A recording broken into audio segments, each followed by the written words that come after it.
men are not content to dream of Rainbow's End. On their own feet, under their own power, they are determined to find the pot of gold. And when they find it, it may be nothing more than a piece of rock.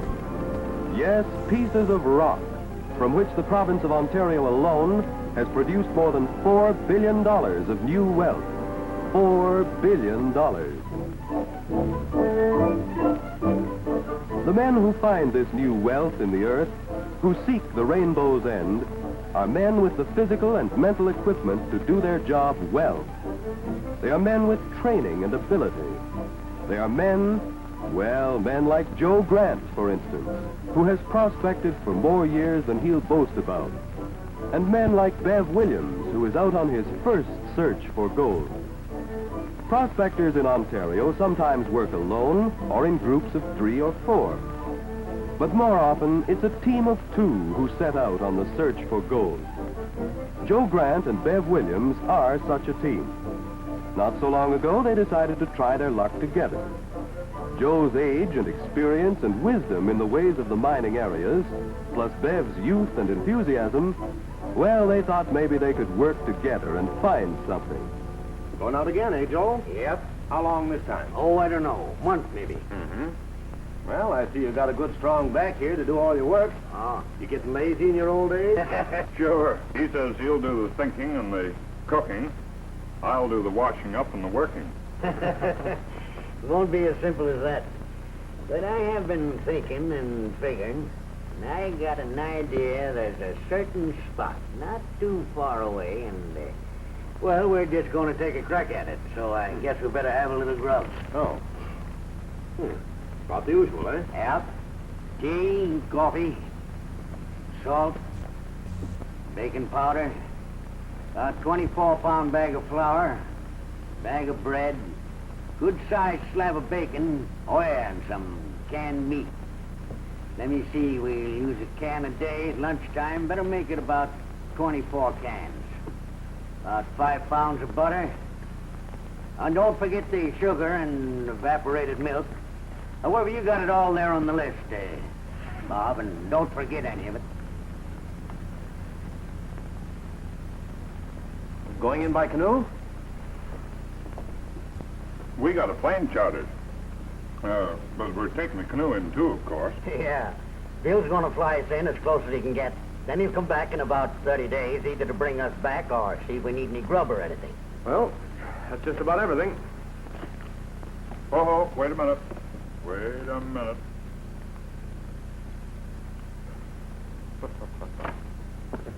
Yours to take it away, boys. Good luck to you. Thanks.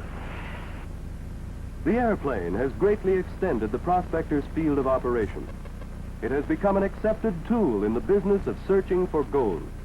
Joe Grant and Bev Williams have made arrangements for their pilot to set them down at a lake near the spot where they expect to start their prospecting. But it was not by accident that they picked on this particular area.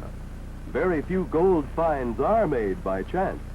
The real finds require plenty of preliminary work, careful study of known geological formations, plus the intelligent use of geological maps and blueprints supplied by the Ontario Department of Mines.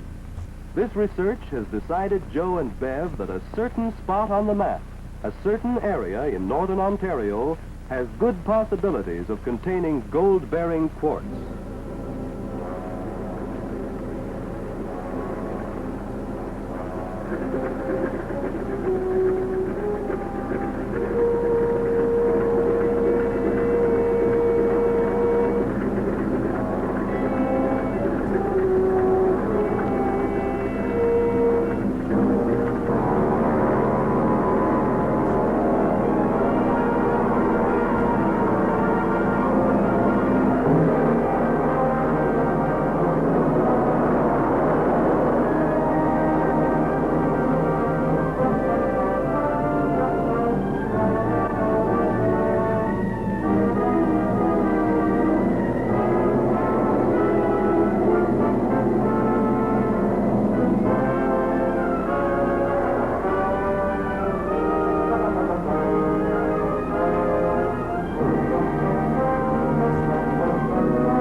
country of 1,000 lakes, the pilot brings Bev Williams and Joe Grant to a pinpoint on the map, the lake nearest their proposed base of operations.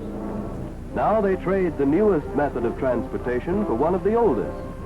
They unship their 17-foot canoe from its place on the pontoon of the plane and load it with supplies.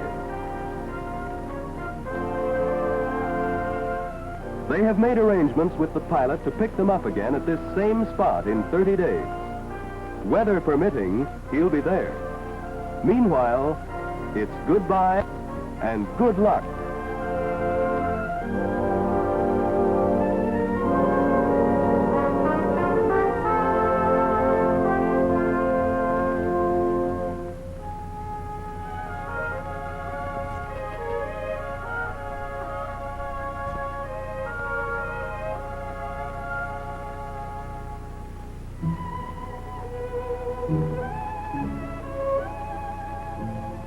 Beyond the reach of planes, the prospector's highway would be a hard one except for the friendly waters of the lonely north. But these liquid roads are broken too often, men will say, by portages.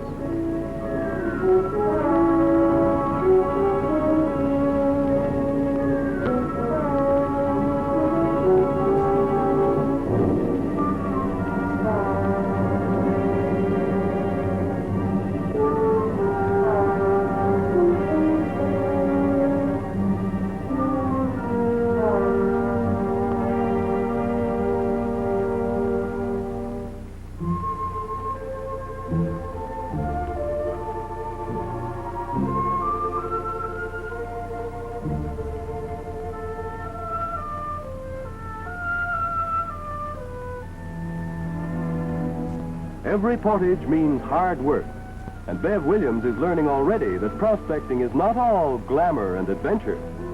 He's glad he's in good condition, for a strong back is needed every portage.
The campsite they choose is near enough to the area the men propose to work.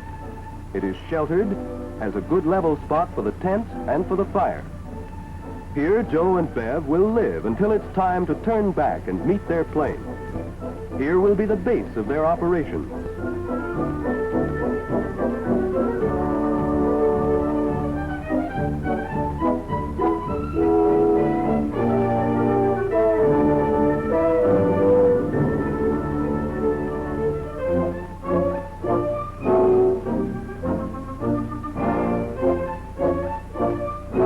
They've pitched their tent and got a fire going, and now Bev draws a pleasant job.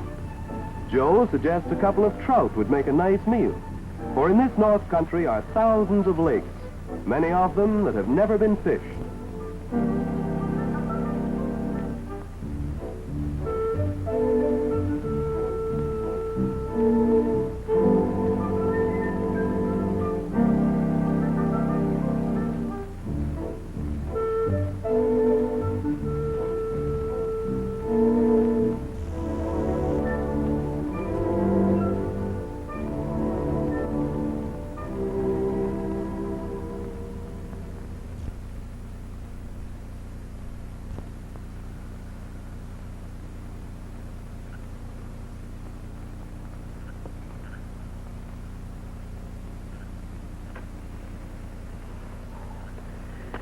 Well, that is a pretty good meal, Bev.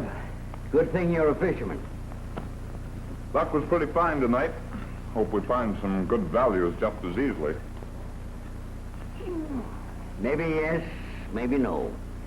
Never can tell in this business.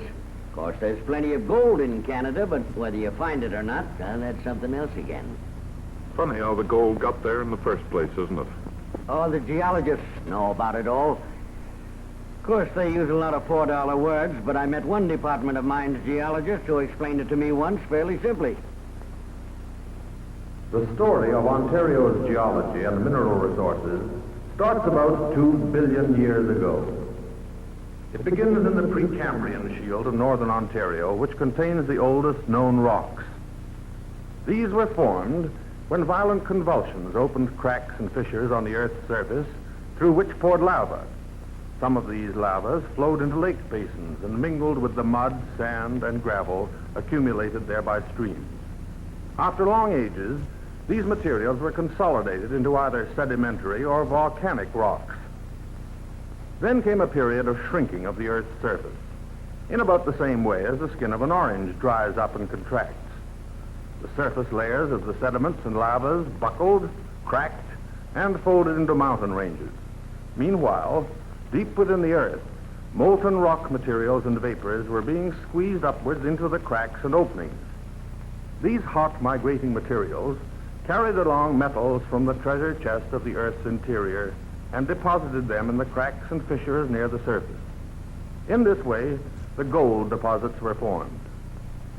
The cycle of events was then repeated, but in a somewhat different way. Part of the North Country was covered with ice.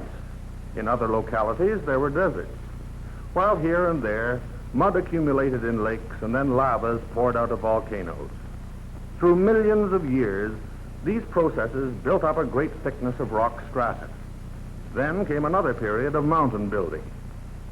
This time, a different kind of molten rock came from the depths of the Earth, bringing with it the copper, nickel, platinum, and other precious metals of the Sudbury area, and the silver and cobalt of the Cobalt District. The immense iron resources of the Lake Superior region came into being. The violence of Precambrian time was followed by great eons of relative quiet, during which most of Ontario was covered at intervals by the sea. Salt, gypsum, oil, natural gas, building stone, and lignite are some of Ontario's mineral resources found in the rocks of this period. A great ice sheet crept down over the Precambrian shield. Rock debris, which had been accumulated by millions of years of rock decay in northern Ontario, was carried southward by the glaciers. The scraping and gouging exposed mineral deposits in some places and covered others beneath glacial soil. The glaciation blocked drainage, thus forming myriads of lakes and rivers. It produced the sand and gravel deposits throughout Ontario and covered many parts of the country with the essential mineral ingredients to make a rich agricultural soil. In fact, practically all of Ontario's natural resources have been directly affected by the long chain of geological events extending over immense eons of time. And that's about the way it was. And pretty fortunate for Canada, I'd say. Yes, Bev, our geological formations help make us a great nation. Well, I sure hope we're on the right track in this neck of the woods. We'll never find out if we talk about it all night. Bed for us, young fella. Daylight in the swamp comes early, and that's when we start. Come on. First thing in the morning, we'll try out that plan we talked over. The way Joe and Bev work is similar to the method used by many prospectors. They start out together looking for an outcrop. An outcrop is a rock showing through the overburden, making it possible to knock off a sample and get an idea of the geological formation. Knotted roots and windfalls where the overburden has been torn clear of the rock beneath are also promising places to look.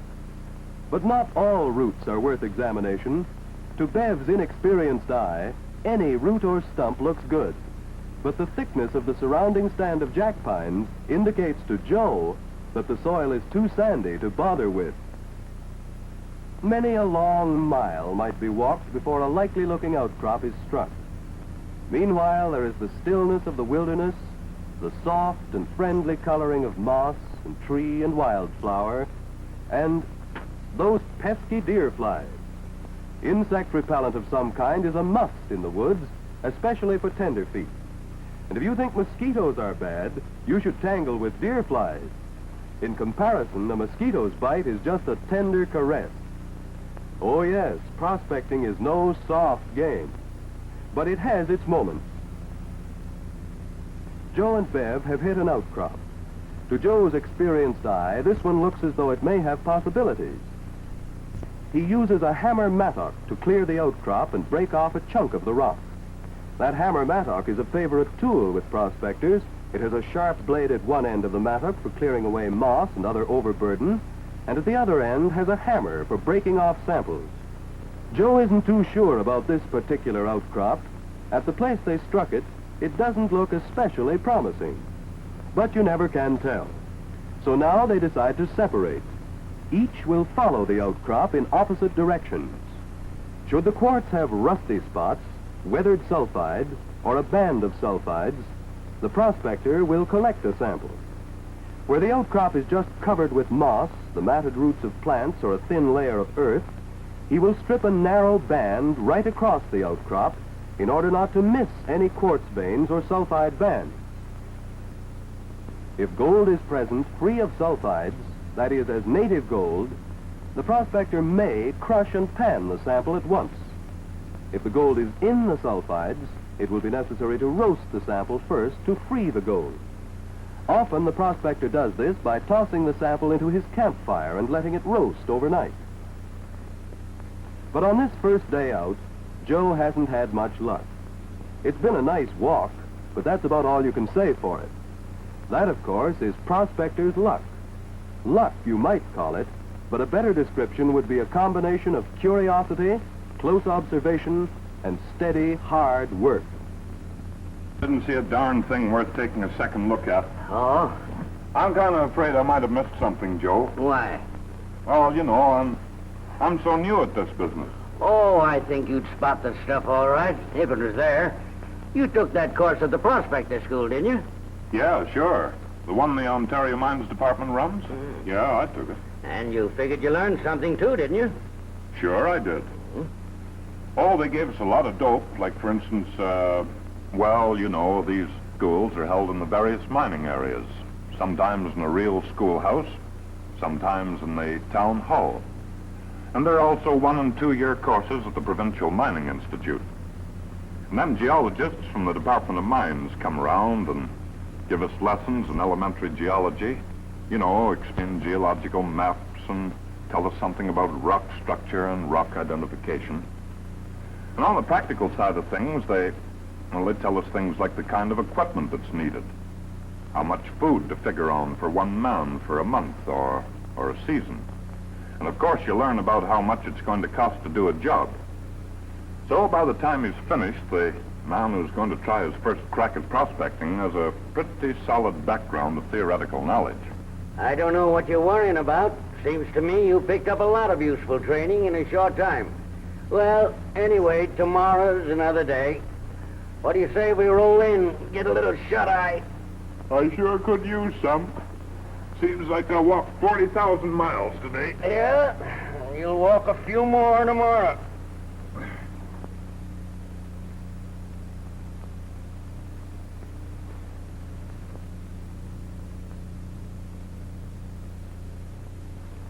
Yes, they both had a few miles to walk, each of them examining every possibility, testing and panning for values, using painstaking care every step of the way. Sometimes they lost the direction of their outcrop and found it again. They fought tangled brush.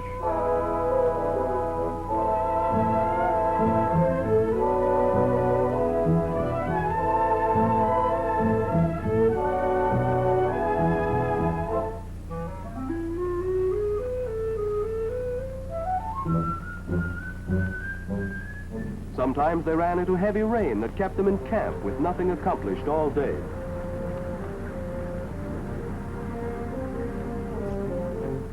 And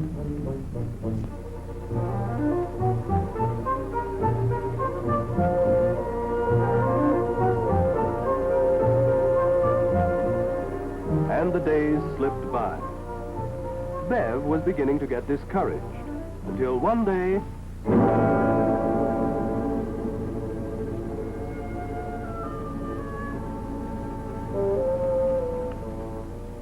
Hi, Bev. Looks like we found something here. Golly, have we hit it? Well, you never can tell right away. I think it's worth staking, though. See here? It looks like a pretty good tail. Say, we better hurry up and stake this before somebody else stumbles on it. Yeah, not a bad idea, son. Never can tell when some so-and-so will drop out of nowhere and stake ahead of you. Well, come on. Let's get cracking. Perhaps Joe and Bev have struck it rich, or maybe the values will peter out quickly, but they're going to stake anyway. They are each allowed 9 claims per mining division each year, and they have decided that their find is good enough to use up all their claims for this particular division. Each claim is 40 acres square, and they have to place a stake at each corner of each claim. The number 1 post, or stake, carries the miner's name, his license number, and the date of the staking. To cover the area, they place 4 posts in a cluster at the scene of the find. Then they work out from that area, covering the direction of the vein as best they can. Since the plane won't be back for another 2 days, they decide to do a little work around the claim. They clear away overburden.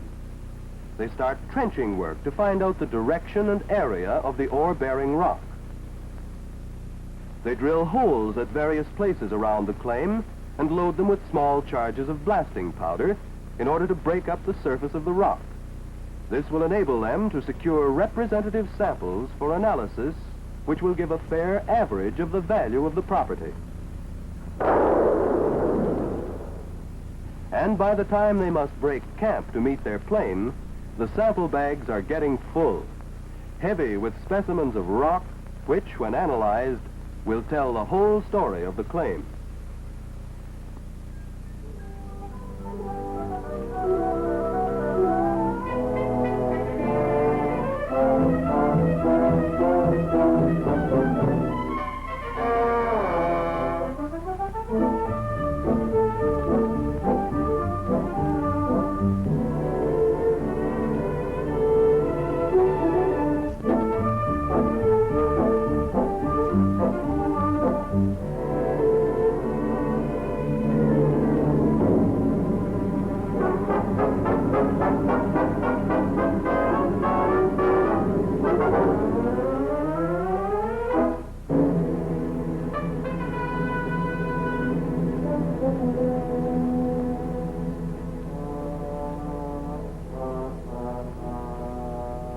Back in the little northern Ontario town from which they started on their prospect, Joe and Bev shipped their samples to the Ontario Department of Mines Assay Office in Toronto to find out more accurately what values they have found.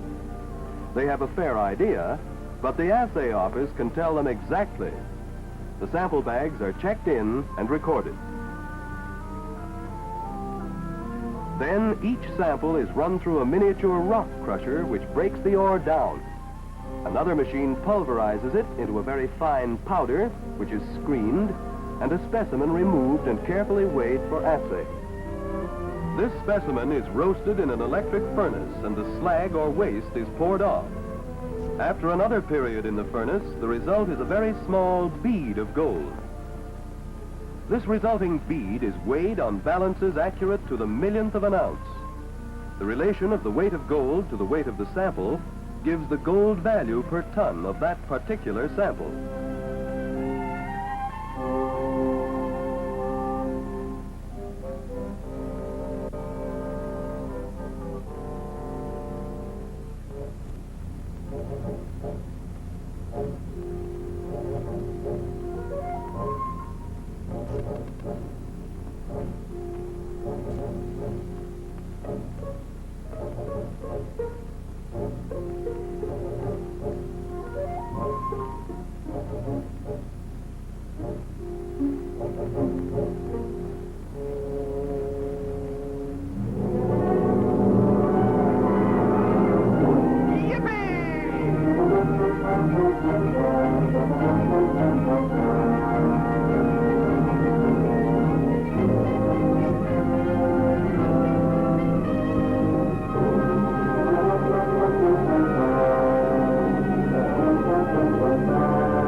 like Joe Grant and Bev Williams, the prospectors of Ontario are the men who make possible the millions of dollars of new wealth that come to the province of Ontario each year through its gold mines.